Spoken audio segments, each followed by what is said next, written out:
Ok, vamos para a explicação das atividades da semana. Na primeira atividade de português, reescrita de texto, recordando aí o que é discurso direto e fala de narrador, uso do ão e do am, em matemática, cálculo mental e sistema de numeração decimal. Então, aqui nós temos uma história em quadrinho que você deverá ler. Lembrando que na história em quadrinhos, a fala ela é escrita dentro de balões, não há o uso do travessão e não aparece aqui a fala do narrador. Depois que você leu a história, você deverá escrever a história em quadrinhos da Suriá em forma de discurso direto, isto é, usando travessão, alternando a fala das personagens e incluindo a voz do narrador. Lembre-se, ao escrever, não se esqueça de contar por escrito o que as cenas sugerem para você. Lembre-se de que a pessoa que vai ler o texto não viu os quadrinhos, por isso é importante traduzir na escrita essas cenas. Ou seja, você tem que descrever o ambiente, falar como que é a expressão das personagens. Eu vou ler aqui o texto que eu fiz para servir como exemplo. Então, o meu ficou dessa forma. O título é Suriá. Muriel estava brincando sozinha. Chega Suriá com o jogo e diz: Ei, Muriel, vamos jogar loto? Só nós duas? A gente pode fazer outra amiga. Boa!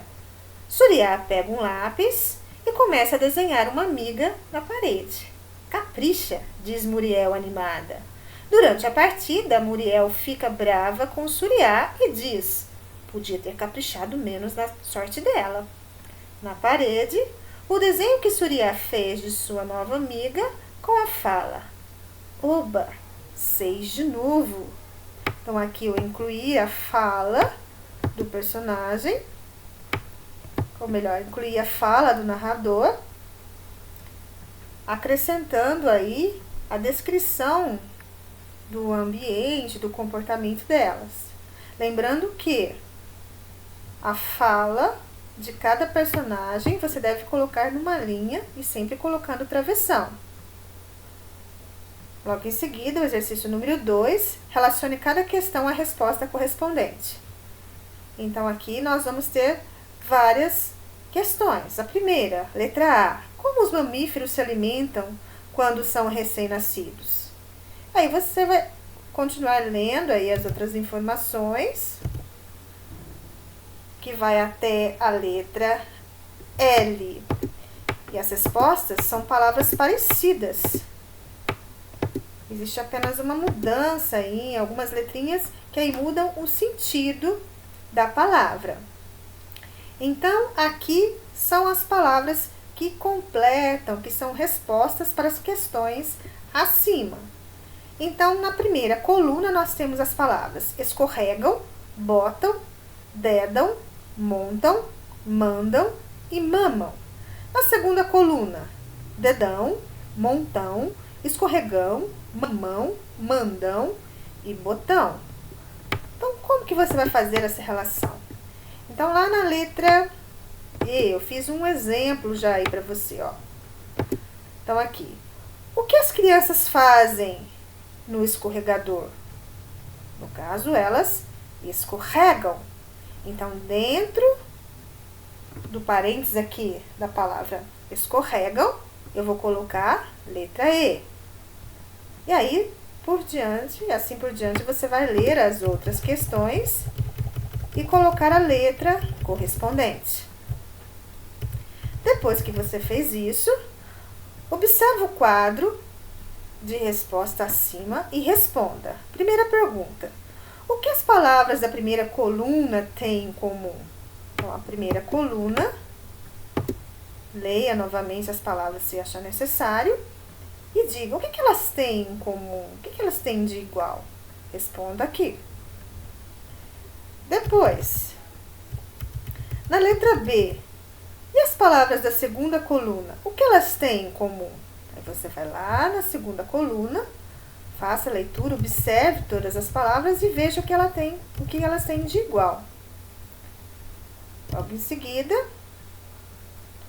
O exercício diz assim: leia alguns fatos que já aconteceram e imagine como será no futuro. Depois de ler as informações, complete as lacunas. Lacunas são esses espaços aqui. Então, as palavras vão estar faltando um pedaço, né, algumas letras, então você deve completar. Então, vou dar um exemplo. Em 1960, os Fuscas rodavam pelas estradas brasileiras.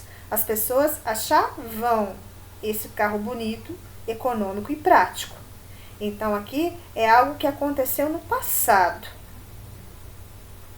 Agora, nessa outra frase aqui, diz o seguinte: desenhe como você imagina que serão os carros que as pessoas usarão no dia a dia no ano de... Aqui ficou errado, ó, ficou repetitivo aqui, então corrijam aí.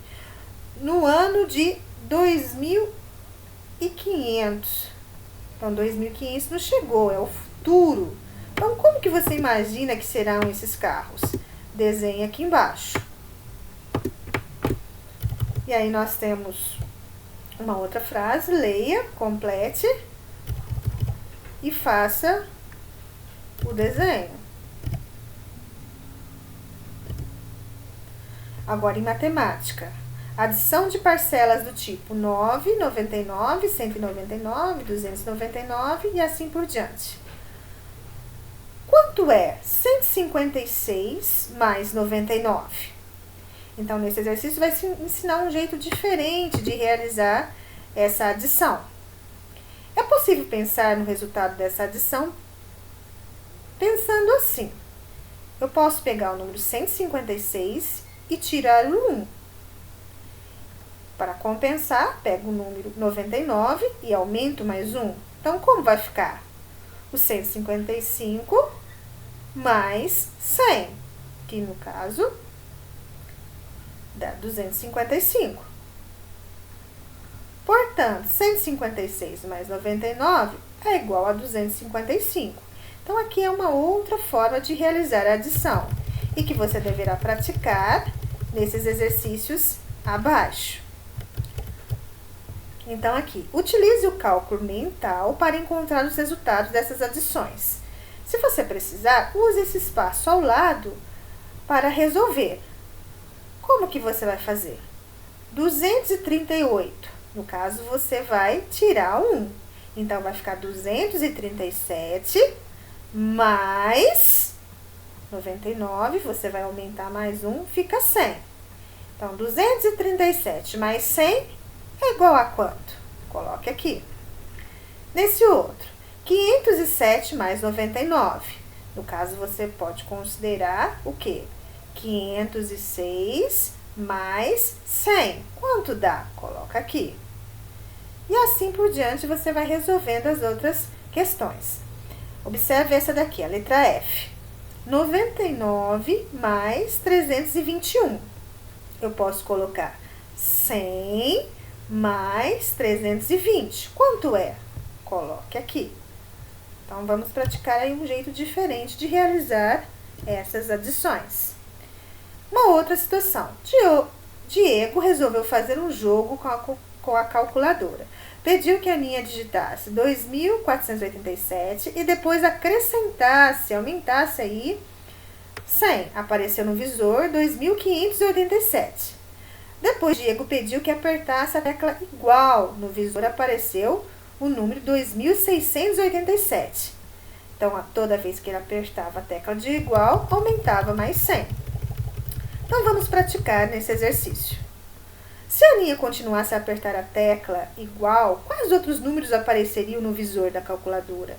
Registre nos espaços abaixo o percurso feito por Aninha. Então, 2.487 mais 100... deu 2.587. Apertou igual, 2.687. Apertou igual de novo, 2.787. E assim você vai completando os outros espaços. Próximo exercício. Digite na calculadora o número 436. Com uma única operação, pode ser adição, subtração, multiplicação, enfim. E sem apagar, como você poderia obter o número 406? Eu posso obter o 406 de que forma? Colocando 436 menos 30. O resultado é 406. E para eu obter o número 36, eu posso colocar 436 menos 400. Vai sobrar quanto? 36. Faça os outros dois. Próximo exercício. Digite na calculadora o número 3074. O que deve ser feito para que esse número se transforme em 3004? No caso, observe, 3074 para 3004 aumentou ou diminuiu? Aí você deve colocar 3074, no caso aqui diminuiu, menos quanto para dar 3004? Bom trabalho!